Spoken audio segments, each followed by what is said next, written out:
Ramzan special ঘরে শুধু আটা আছে, তাহলে ভিডিওটা স্কিপ করবেন না। মাত্র 10 মিনিটে এমন মুসমুসে মজার নাস্তা বানানো যায়, যা একবার বানালে সবাই আবার খেতে চাইবে। শেষ পর্যন্ত দেখুন, কারণ শেষে দেখাবো একদম পারফেক্ট ক্রিসপি করার সহজ টিপস। হ্যালো এভরিওয়ান, আসসালামু আলাইকুম, welcome back to my channel. আপনারা সবাই কেমন আছেন? আশা করি যে যেখানে আছেন সবাই অনেক অনেক ভালো আছেন এবং সুস্থ আছেন। কথা না বাড়িয়ে চলে যাচ্ছি মূল রেসিপিতে। আপনাদের কাছে একটাই রিকোয়েস্ট, লাইক দিয়ে সম্পূর্ণ রেসিপির সাথে থাকার অনুরোধ রইল। রেসিপিটি বেশি ভালো লাগলে একটি শেয়ার করে সবাইকে দেখার সুযোগ করে দিবেন। আর আমার চ্যানেলে নতুন হলে চ্যানেলটি সাবস্ক্রাইব করে বেল অন করে রাখতে পারেন নিত্য নতুন খুব সহজ সহজ রেসিপি পাওয়ার জন্য। আর সবাইকে অসংখ্য ধন্যবাদ রেসিপিটি দেখার জন্য। এখানে কথা বলতে বলতে আলু কেটে নিয়েছি। আলুগুলো কেটে একটি বলেতে সাথে সাথে পানিতে ভিজিয়ে নিছি। আলু সাথে সাথে পানিতে ভিজিয়ে নিলে আর কালো হবে না। তো এখন চলে যাচ্ছি কিচেনে। সাথে দিয়েছি 5টি কাঁচামরিচ। প্যানে আলু এবং কাঁচামরিচ পানি সহ দিয়ে দিচ্ছি। বাসায় যদি আটা এবং আলু থাকে তাহলে ঝটপট ইফতারে এই রেসিপিটি একবার হলেও ট্রাই করবেন। আশা করি ছোট থেকে বড় সকলেই খুবই পছন্দ করবে। এখন আমি এখানে নিয়েছি এক টুকরো হাড় ছাড়া চিকেন। চিকেনটা মিডিয়াম সাইজ করে কেটে নিচ্ছি। আর রেসিপিটি স্টেপ বাই স্টেপ দেখিয়ে দিচ্ছি। আশা করি আপনাদের সবার কাছে খুবই ভালো লাগবে। তাই চিকেনগুলো কেটে পানিতে ভিজিয়ে নিলাম। এখন অফ ক্যামেরায় 5 থেকে 7 বার পানি পাল্টিয়ে চিকেনগুলো ধুয়ে নিচ্ছি। এখন আলু এবং মরিচের সাথে চিকেনটাও দিয়ে দিচ্ছি। সিদ্ধ করার জন্য ওয়েট করব কিছুক্ষণ। এখন এখানে দিয়ে দিচ্ছি হাফ চামচ লবণ এবং কালারের জন্য হাফ চামচ হলুদের গুঁড়া দিয়ে এখন ঢাকনা দিয়ে ওয়েট করব। এর ফাঁকে আমি আটার ডো বানিয়ে নিব। তো নিয়েছি একটি মিক্সিং বোল। এখানে দিয়েছি 2 কাপ আটা। আর কিভাবে নাস্তাটি বানিয়েছি শেষ পর্যন্ত দেখলে আশা করি আপনারও খুবই ভালো লাগবে এবং ঝটপট বানিয়ে নিতে পারবেন। দিয়ে দিচ্ছি হাফ চামচ ভাজা জিরার গুঁড়া। দিয়ে দিচ্ছি স্বাদ মতো লবণ, 1 চামচ চিকেন মশলা, হাফ চামচ ম্যাজিক মশলা, হাফ চামচ লাল মরিচের গুঁড়া, 1 চামচ ঘি। ঘির পরিবর্তে আপনারা চাইলে সাদা তেলটাও দিতে পারেন।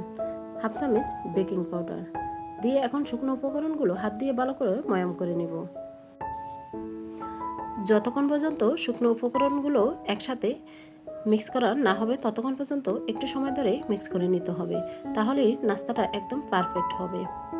খেতে এতটা ক্রিসপি একবার না বানালে বিশ্বাসই হবে না। দেখতে পাচ্ছেন শুকনো উপকরণগুলো একদম পুরোপুরি ময়াম করা হয়ে গেছে। এখন আমি অ্যাড করে দিচ্ছি একটি ডিম। ডিম দিয়ে আবারও ভালো করে মেখে নিচ্ছি। এখানে এখন অল্প অল্প পানি দিয়ে আটার ডোটা রেডি করে নেব। একসাথে পানি দিতে গেলে ডোটা নরম হয়ে যাওয়ার সম্ভাবনা বেশি থাকবে। তাই অল্প অল্প পানি দিয়ে আটার ডোটা পারফেক্টভাবে রেডি করে নিতে হবে।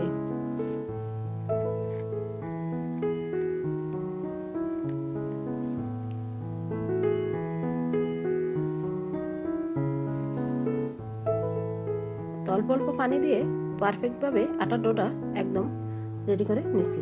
এখন ঢাকনা দিয়ে রেস্টে রেখে দিব 20 মিনিট। এখন চলে যাচ্ছি কিচেনে। আলু চিকেন পুরোপুরি সিদ্ধ হয়ে গেছে। এখন পানিটা ঝরিয়ে একটা প্লেটে তুলে নিচ্ছি। আপনারা যদি এইভাবে নাস্তাটি খেয়ে না থাকেন তাহলে বাসায় একবারও ট্রাই করতে পারেন। সকালে অথবা বিকালে বা বাচ্চাদের টিফিনের জন্য পারফেক্ট একটি নাস্তা। তা আলু চিকেন ঠান্ডা হওয়ার জন্য রেখে দিয়ে এখন কেটে নিচ্ছি পেঁয়াজ। পেঁয়াজগুলো একদম ছোট ছোট করে কুচি করে নিচ্ছি। বন্ধুরা, ভিডিওটি দেখতে দেখতে যারা এই পর্যন্ত আসছেন একটি লাইক দিতে ভুলে গেছেন, ছোট্ট একটি লাইক দিয়ে সম্পূর্ণ রেসিপির সাথে থাকার অনুরোধ রইল। আর সাথে থাকার জন্য সবাইকে অসংখ্য ধন্যবাদ। সবার জন্য অনেক অনেক দোয়া এবং শুভকামনা রইল। পেঁয়াজগুলো কাটা হয়ে গেছে, একটা প্লেটে তুলে নিচ্ছি। চলে আসলাম কিচেনে। চুলা প্যান বসিয়ে দিয়েছি, দিয়ে দিচ্ছি পরিমাণ মতো তেল। এই তেলেই নাস্তাগুলো ভেজে নেব, তার জন্য তেলটা বেশি পরিমাণে দিয়ে দিচ্ছি। এখন আমি ভেজে নিচ্ছি শুকনো মরিচ। এখানে 7টি শুকনো মরিচ ভেজে নিচ্ছি। মরিচগুলো ভাজা হয়ে গেছে। এখন আমি তেল থেকে মরিচটা তুলে নিচ্ছি। এখন অ্যাড করে দিচ্ছি পেঁয়াজ। পেঁয়াজগুলো ব্রাউন কালার করে ভেজে নেব। যেরকম পেঁয়াজ বেরেস্তা করি আমরা ঠিক সেইভাবেই ভেজে নিতে হবে, তাহলেই নাস্তাটি খেতে ভীষণ টেস্টি হবে। আমি ঠিক যেভাবে বানিয়েছি আপনারাও ট্রাই করতে পারেন। তাই পেঁয়াজগুলো অনবরত নেড়ে ছেড়ে একদম ব্রাউন কালার করে ভেজে নিব। বন্ধুরা, আমার ভিডিওর মাঝে এবং ভয়েসের মাঝে ভুল ত্রুটি হলে ক্ষমার দৃষ্টিতে দেখবেন, আর সবাই সবার জন্য দোয়া করবেন। পেঁয়াজগুলো একদম ব্রাউন কালার হয়ে গেছে। এখন তেল জড়িয়ে একটা প্লেটে তুলে নিচ্ছি। এই নাস্তাটি বানানোর সময় কাঁচা পেঁয়াজ দেওয়া যাবে না, তাহলে পানি ছেড়ে দিবে। পেঁয়াজটা বেরেস্তা করেই দিতে হবে। এখন আলু চিকেন ঠান্ডা হয়ে গেছে, দেখতেই পাচ্ছেন পুরোপুরি সিদ্ধ হয়ে গেছে। এখন আমি নিয়ে নিচ্ছি বাটনাতে এই পুরটা বানিয়ে নিব। প্রথমে আমি 5টি কাঁচামরিচ সিদ্ধ করে দিয়েছি, সেটা বেটে নিচ্ছি। আপনারা চাইলে হাত দিয়েও করে নিতে পারেন বা ব্লেন্ডারও করে নিতে পারেন। আমি বাটনাতে কাঁচামরিচ এবং শুকনো মরিচ প্রথমে বেটে নিচ্ছি।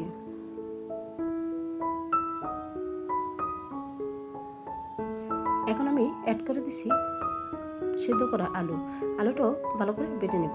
বন্ধুরা, সবাই সবার পাশে নিঃস্বার্থ ভালোবাসা দিয়ে থাকলেই সবাই সফলতা অর্জন করতে পারবে, কিন্তু হিংসা করে কেউ কখনোই উপরে উঠতে পারবে না। তাই হিংসা নয়, ভালোবেসে সবাই সবার পাশে থাকতে হবে। ইউটিউবে কাজ করাটা এত সহজ না, কিন্তু সবাই সংসার, বাচ্চা, নামাজ কালাম সব সামলিয়ে ইউটিউবে কাজ করে। তাই সবাই আশা করি সফলতা পাবে, কিন্তু সবাই সফলতা পাওয়ার জন্য তো চেষ্টা করবে। তাই সবাই যদি হিংসা করে সেখানে তো সফলতা অর্জন করা যাবে না। তাই আমার বিশ্বাস, সবাই যদি ধৈর্য সহকারে মন ফ্রেশ রেখে কাজ করে, ইনশাআল্লাহ সফলতা একদিন আসবে। হিংসা করে কেউ কখনো উপরে উঠতে পারে না। হিংসা করলে কি হবে? নিজেরই ক্ষতি হবে। তাই হিংসা নয়, ভালোবেসে সবাই সবার পাশে থাকলে ইনশাআল্লাহ আপনারাও সফল হতে পারবেন, আমিও সফল হতে পারবো। তা আমি শুরু থেকেই সবাইকে নিঃস্বার্থ ভালোবাসা দিয়েই সাপোর্ট করে আসছি। আমাকেও সবাই নিঃস্বার্থভাবেই ভালোবাসা দিয়েই সাপোর্ট করে। সেটার জন্য সবাইকে অসংখ্য ধন্যবাদ। সবার জন্য অনেক অনেক দোয়া এবং শুভকামনা রইল। যাই হোক, এখানে কথা বলতে বলতে আমি চিকেন আলু বেটে নিলাম, তারপরে পেঁয়াজ বেরেস্তা দিয়ে দিচ্ছি, ধনিয়া পাতা কেটে দিয়ে দিচ্ছি। আর এখানে 2টা জিনিস অ্যাড করছি, সেটা হলো গরম মশলার গুঁড়া এবং ভাজা জিরার গুঁড়া, স্বাদ মতো লবণ দিয়ে ভালো করে ফুডটা বানিয়ে নিছি। দূরের যে বন্ধুরা ভিডিওটি দেখছেন, আপনারা কিছু মনে করবেন না। এখানে কিছু কিছু কথা বলার কারণই হচ্ছে সবাই আমাকে খুব হিংসা করতেছে, তা আমি তাদের উদ্দেশ্যেই কথাগুলো বলছি। তারা হয়তো ভিডিওটি দেখবে, তাই হিংসা করে নয়, ভালোবেসে সবাই সবার পাশে থাকলেই সফলতা অর্জন করা যায়, সেটার জন্যই বলা হলো। এখন সবগুলো মিক্স করে ভিতরে পুরটা রেডি করা হয়ে গেছে। এখন আমি একটা প্লেটে তুলে নিচ্ছি। আর পুরের কালারটা মাশাআল্লাহ কত সুন্দর আসছে। আর কালারটা আসার কারণ হলো সিদ্ধ করার সময় হলুদের গুঁড়া দেওয়ার কারণে। এখন পুরটা এক পাশে রেখে আটা ডো বানিয়ে রেস্টে রেখে দিছি। সেই আটা ডোটা ভালো করে আবারও হাত দিয়ে একটু ময়াম করে নিতে হবে। আর দেখতেই পাচ্ছেন কতটা সফট হয়েছে। এখানে আবারও 2 থেকে 3 মিনিটের মতো হাত দিয়ে ভালো করে ময়াম করে নিচ্ছি।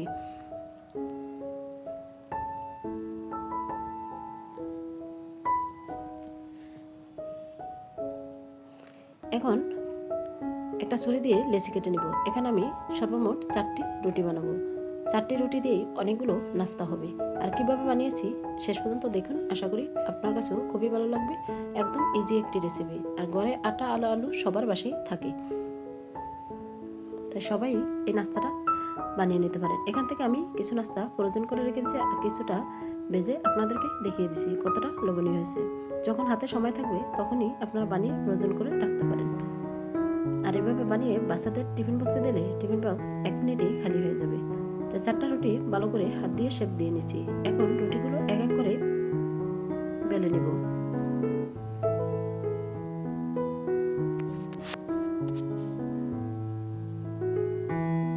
রুটিটা একদম পাতলাও হবে না, একদম মোটাও হবে না, মিডিয়াম সাইজ করে রুটিটা বেলে নিতে হবে।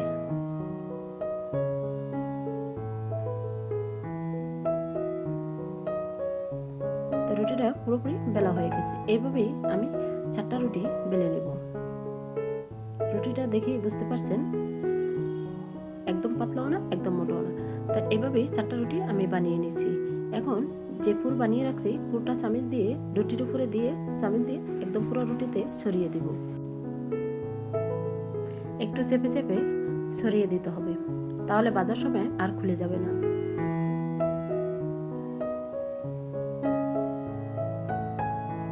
আলু আলু চিকেনের পুরটা ভালো করে রুটির উপরে চামচ দিয়ে ছড়িয়ে দিয়েছি।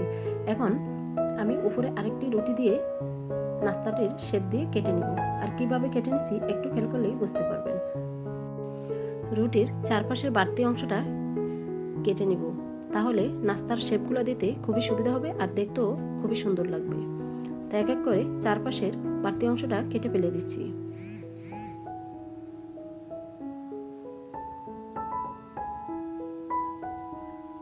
এখন আমি নাস্তাগুলো শেপ দিয়ে নিব। একদম কোনাকুনি ভাবে কেটে নিছি, তাহলে নাস্তার শেপগুলো খুব সুন্দর আসবে। দেখতে দেখা যাবে সমোসার মতো, কিন্তু এটা সমোসা নয়, এটা হচ্ছে চিকেন আলুর পুর ভরা একটি নাস্তা। একদম সহজ, সবাই বানিয়ে নিতে পারবে। বিকেলের চায়ের আড্ডায় এভাবে বানিয়ে রাখতে পারেন, বেশ জমে যাবে। তো এক এক করে এভাবেই সবগুলো নাস্তা কেটে নেব, একদম সমোসার মতো করে কেটে এখন একটা প্লেটে তুলে নিচ্ছি। আপনাদের সুবিধার্থে আবারও দেখিয়ে দিচ্ছি কিভাবে কেটে নেবেন।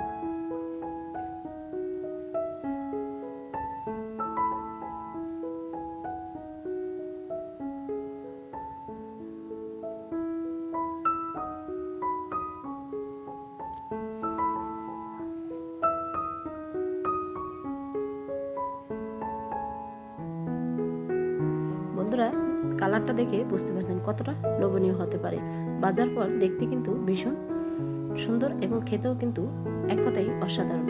তাই এইভাবে সবগুলো কেটে একটা প্লেটে সাজিয়ে নিচ্ছি।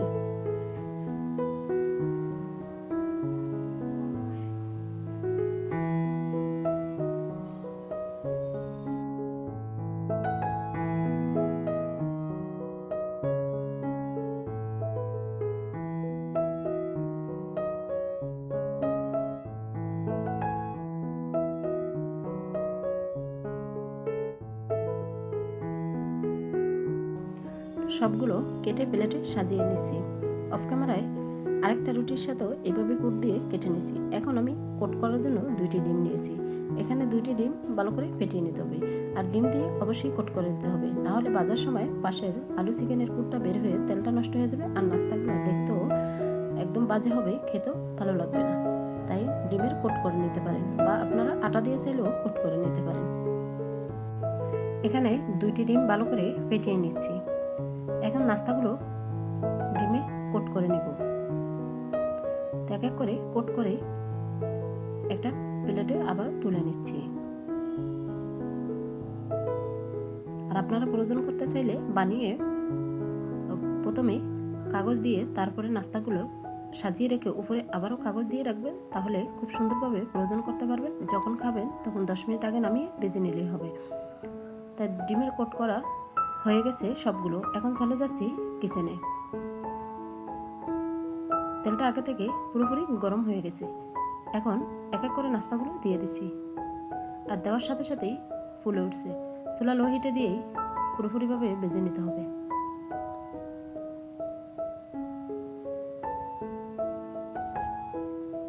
এখানে চুলা বাড়ানো যাবে না, তাহলে উপরে ডিমের কালারটা চলে আসবে আর নাস্তাগুলো পুরোপুরি ভাজা হবে না। আর ভাজা না হলে ক্রিস্পিও হবে না, খেতে একদমই ভালো লাগবে না। তাই ক্রিস্পি করতে চাইলে চুলা লো হিটে দিয়ে একটু সময় ধরে ভেজে নিতে হবে। যে কোনো কাজ ধৈর্য ধরে করলেই সফলতা আসে। তাই সেরকমও ধৈর্য ধরে যদি নাস্তাগুলো ভেজে নেন, খেতেও কিন্তু ভীষণ টেস্টি হবে।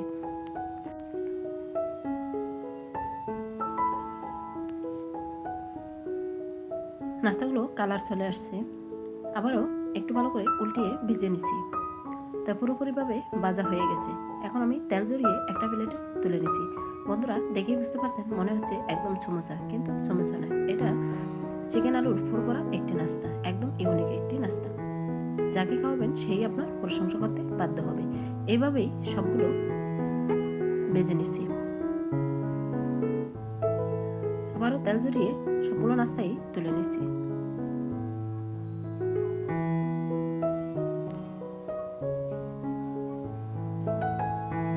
সবগুলো নাস্তা ভাজা হয়ে গেছে। বন্ধুরা, কালারটা দেখে বুঝতে পারছেন কতটা লোভনীয় হয়েছে। তা আজকের মতো এখানেই বিদায় নিব। আবারও দেখা হবে নেক্সট কোনো রেসিপির সাথে। ততক্ষণে আপনারা সবাই ভালো থাকবেন, সুস্থ থাকবেন, নিজের খেয়াল রাখবেন, পরিবারের খেয়াল রাখবেন। ভিডিওটি শেষ পর্যন্ত দেখার জন্য সবাইকে জানাই অসংখ্য ধন্যবাদ। আসসালামু আলাইকুম রহমতুল্লাহি ওয়া বারাকাতুহু।